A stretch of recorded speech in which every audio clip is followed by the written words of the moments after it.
Voices in the silence. Loud voices invade my dreams, pulling me from a peaceful slumber into a darkened room.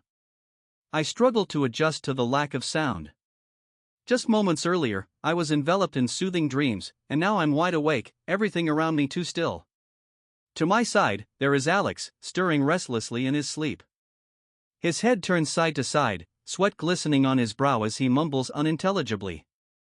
I recognize those murmurs, the distressing echoes of a childhood long lost. Another scream breaks the silence, splitting my concentration like a jagged knife. It belongs to the boy I've known for years, now transformed into a young man with dusky skin and hair as dark as night. Alex's body trembles under the weight of whatever fright haunts him. I wonder if I should wake him, but the last time I tried, it only intensified his internal struggle, drawing him deeper into a realm of fear. I want to be his refuge, but it feels like a storm lingers just beneath the surface. Luther, he breathes out, barely audible even to my ears. I extend a hand towards him with 2 fingers forming a circle, 3 resting lightly above, an unspoken reminder that it's alright, that he's not alone in his suffering. I let the warmth of my palm reach out to him, silently offering comfort. I'm sorry, Alex's thoughts pass through my mind, steady but heavy. I respond with the same sign again, coupled with a gentle smile, words unspoken but understood. His expression shifts, lightening just enough for a flicker of hope to break through the darkness. We share a bond forged through years of connection, a bond that feels as deep as any family ties. But my heart aches for the pain trapped inside his small frame. The memories of his torment flood my mind, echoes of harsh words and violence have haunted him for so long. I find myself wishing for change, wishing to silence those harsh demonic voices once and for all. Tears slip down my cheeks as they soak into Alex's shoulder. I wish I could take his hurt, protect him from the darkness that often swallows him whole. For years now, I've been his confidant and friend, and he has become my rock in return. My thoughts drift back to how it all began. I was lonely, an outsider in my own world, until I heard the unmistakable cry for help coming from a nearby window. The tears spilling from Alex's eyes that night drew me in like a moth to a flame. His pain resonated with my own. We met when I was just 9 years old, a time when silence was my refuge. I was afraid of the whispers that would follow me wherever I went. Everything changed when I approached his window that fateful night. As I watched him curl up in despair, I felt a surge of determination. I needed to reach him. When I knocked gently, I saw the fear in his eyes. But he opened the window, the first step in a journey that would last us a lifetime. With my shaky hand, I wrote "Are you okay?" on his whiteboard, feeling my heart race. It was a simple question, but it opened a door to trust and friendship. In that moment, I knew we were connected by our shared struggles. We grew closer, sharing secrets and laughter as we learned to communicate without words. I watched Alex transform from a timid boy into a confident young man, a brother in every sense but blood. As dawn began to break, painted pink and gold across the skyline, I gently caressed his cheek, rousing him from the depths of sleep.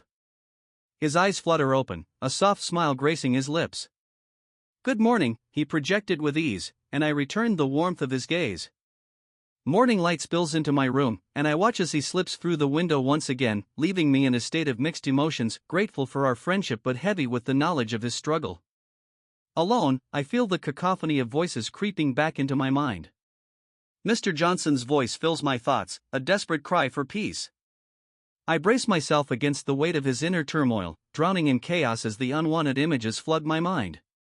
Trying to block him out, I retire to the bathroom, but the familiar scent of something sinister lingers in the air. Mr. Johnson's memories overwhelm me, flashing gruesome images before my eyes. I stagger back, trying to collect myself. My resolve strengthens. If I can help navigate these painful memories, perhaps I can ease someone else's burden. Whether it was Mr. Johnson or Alex, I had a role to play. Determined, I once again venture from my home, searching for solace and reaching out to another. I find Mr. Johnson at the bridge, poised over the edge. I move closer, keeping my presence soft and non-threatening. He is lost in thought, and I can almost feel the weight of conflict pulling at him. Using my ever-present notebook, I scribble down my thoughts and show them to him. "Please don't jump. I'm here to listen." He flickers a look of surprise my way, and at that moment, I sense a shift in the heaviness around him. I continue to write, sharing my own burdens, hoping to create a connection. I tell him I know what it's like to be overwhelmed by thoughts that never quiet down.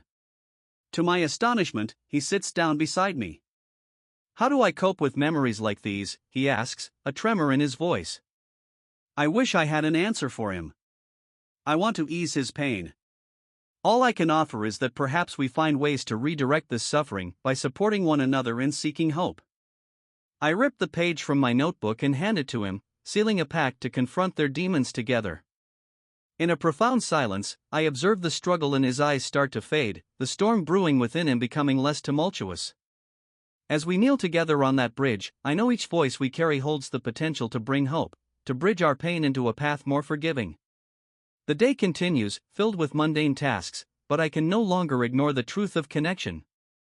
As Alex calls to me from my window, the warmth of established friendship washes over me, reminding me that no one needs to navigate these burdens alone. We can carry each other's hearts, wading through the silence together, finding patches of light among the shadows. The day passed slowly as I went through the motions of my routine, but everything felt different now. I couldn't shake the memory of sitting on the bridge with Mr. Johnson, the weight of our shared pain hanging in the air between us. His sorrow echoed within me, but a new sense of purpose had taken root. In the midst of my internal battles, I felt a flicker of hope. Perhaps I could help him as I had helped Alex all those years ago. As evening approached, I ventured to my window, scanning the street below for Alex.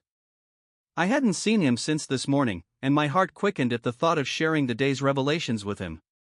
Just as the sun dipped below the horizon, casting the world in hues of orange and purple, I spotted him walking up the sidewalk, a backpack slung over one shoulder, his gait relaxed yet purposeful.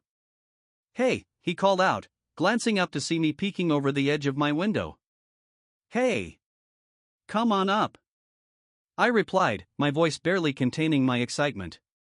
In moments, he was climbing through the window, his presence warm and familiar.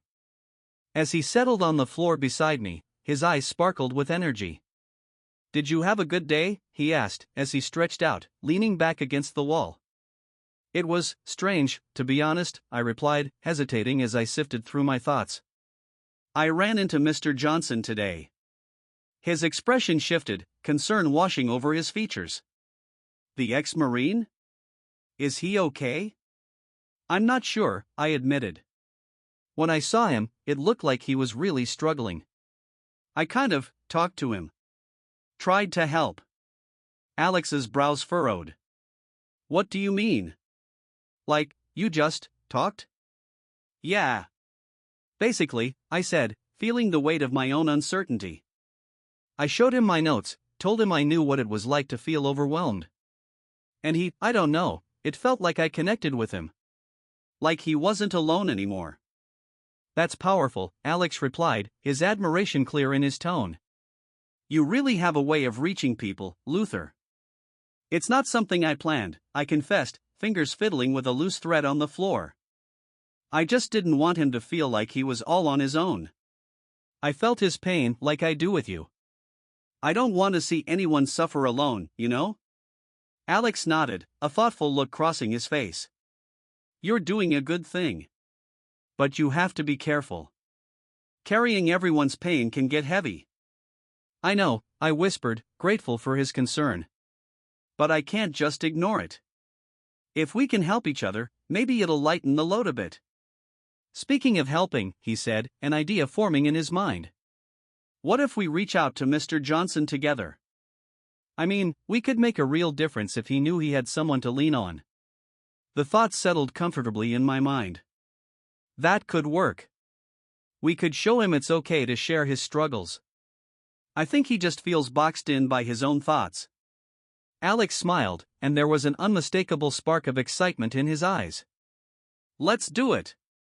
We can go visit him tomorrow after school. Just to check in." The plan ignited a new energy between us, and I felt a rush of hope. The next morning, I awoke with the determination to help Mr. Johnson. I carried it with me throughout the day, the uncertainty of how he would react lingering in the corners of my thoughts. When the school day neared its end, I met Alex by the front entrance.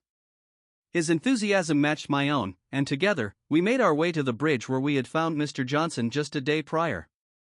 As we approached, I felt a flutter of anxiety in my chest. What if he pushed us away? What if he didn't want help? I cast a glance at Alex, who offered me a reassuring nod as we continued forward. We reached the bridge and saw Mr. Johnson leaning against the railing, staring at the water below, lost in thought. This time, I knew he wouldn't be abandoned by his thoughts.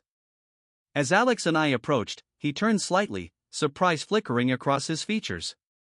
"What are you two doing here?" he asked, though there was no harshness in his tone, just curiosity. "We wanted to check in on you," Alex said, stepping forward confidently. "We were worried about you." Mr. Johnson straightened up, confusion clouding his eyes. "You shouldn't worry about me. I'm just thinking." Both Alex and I exchanged knowing glances. "It's okay to think," I said gently, "but it's also okay to talk about it.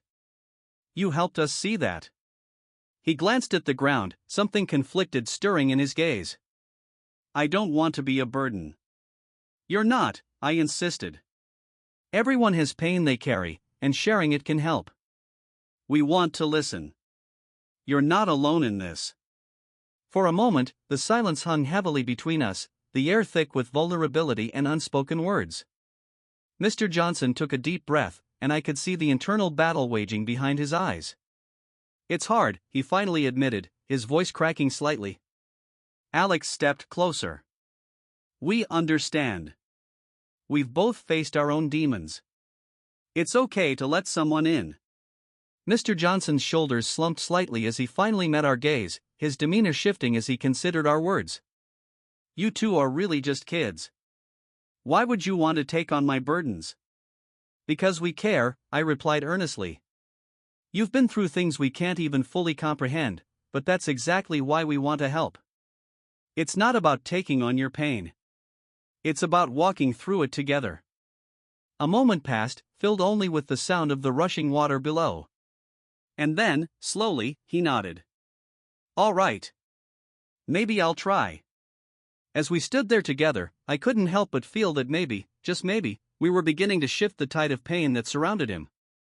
The three of us stood there, Alex, Mr. Johnson, and me, hoping that this could be the start of something new.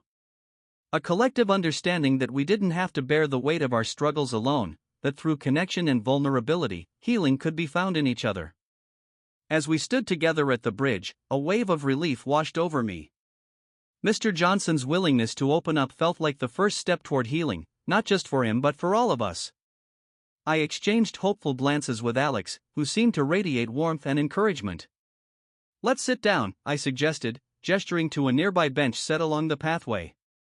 The three of us settled there, the cool breeze flowing around us, creating a sense of calm despite the weight of the conversation ahead.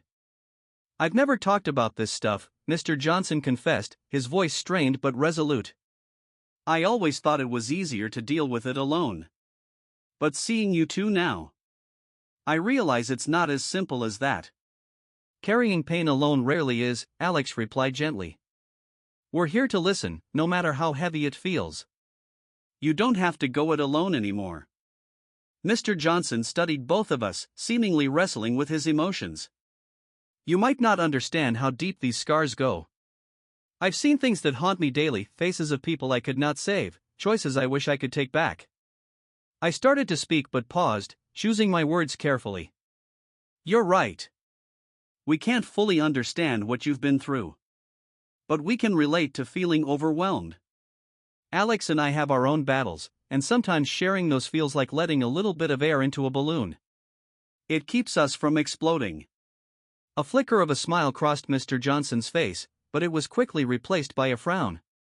"You two have been through your own struggles? How do you cope?" "We lean on each other," Alex said, his voice steady. "We share our thoughts, talk about our feelings, and sometimes just sit in silence together. It helps to have someone who understands, even if they can't fix the problem." Mr. Johnson looked thoughtful, his gaze drifting to the water below. "I've tried to shut it all away, thinking I could be strong by keeping it bottled up. But strength isn't just about enduring alone, it's also about allowing myself to be vulnerable and accepting help when it's offered." "Exactly," I interjected. It's okay to not be okay. It's okay to reach out when the storm feels too heavy to bear. We sat in silence for a moment, the sounds of the city flowing around us like the river beneath us, an idyllic backdrop for such a raw conversation. Finally, Mr. Johnson spoke again, his voice cracking slightly. I'm not sure I can let it all out.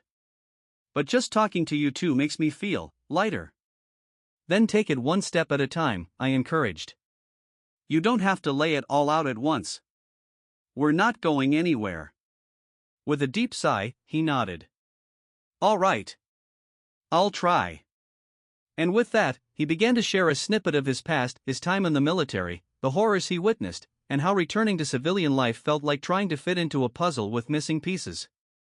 As he spoke, Alex and I listened intently, validating his feelings with nods and occasional gentle prompts. The floodgates seemed to crack open, and he spoke more freely, revealing layers of pain that felt almost tangible in the air around us. I thought I could push through it, that a little hard work would make me feel better, Mr. Johnson continued. But it never did. I was just isolating myself more. I thought choosing to be alone was the best choice until seeing you two has shown me how wrong I was. When he finally paused, I could see the relief washing over him, as if a great burden had been lifted, if only momentarily. Thank you for just listening, he said softly. It means more than I can express. Alex placed a reassuring hand on Mr. Johnson's shoulder. You're learning to share, and that's a powerful thing. Just remember, it's okay to ask for help, not just from us but from anyone you trust. Yeah. We're all in this together, I added. If you ever feel overwhelmed again, just reach out. You've got people who care. As we lingered on the bench, talking and sharing our experiences, a sense of camaraderie enveloped us, forged by our individual battles and united by the strength found in vulnerability. Eventually, the sun began to set, casting a warm glow over the bridge. We decided to take a walk back, lingering in the shared spirit of hope. As we strolled, laughter filled the empty spaces once filled with heaviness.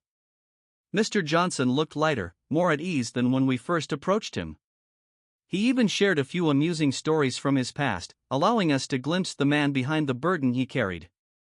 It felt as if we were creating new memories to weave around the old, painful ones. As we reached the end of our walk, I paused, savoring the moment. I knew Mr. Johnson had a long way to go, but we had crossed a bridge today, not just the one we stood on, but one of connection and understanding. Tomorrow, let's meet here again, I suggested. We can all keep working through this together. I'd like that, he replied, a smile breaking through the shadows that had clouded his face for too long. Alex nodded enthusiastically. We've found our own way through the darkness, and now we can help you find yours. With those words, I felt hopeful for the days to come. I realized that the strength found in community could be a powerful antidote to isolation, and perhaps the bridge we built today was just the beginning, a bridge that invited healing, connection, and hope for all of us. As we parted ways that evening, I looked back one last time. Mr. Johnson stood at the bridge, watching the water flow below, but this time, he wasn't so alone.